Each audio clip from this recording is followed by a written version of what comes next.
YouTube, Triumph Guy here today, and I'm going to explain why this happens on some vehicles and how to counteract it.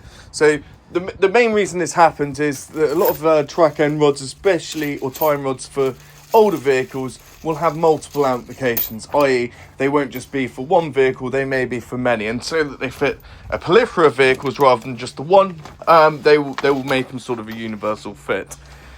Now, the best way of doing it is getting these thick washers I found on eBay, which are really, really thick. Make sure the hole size fits the track end rod, so when you take the old one off, measure the diameter of it, and then order these.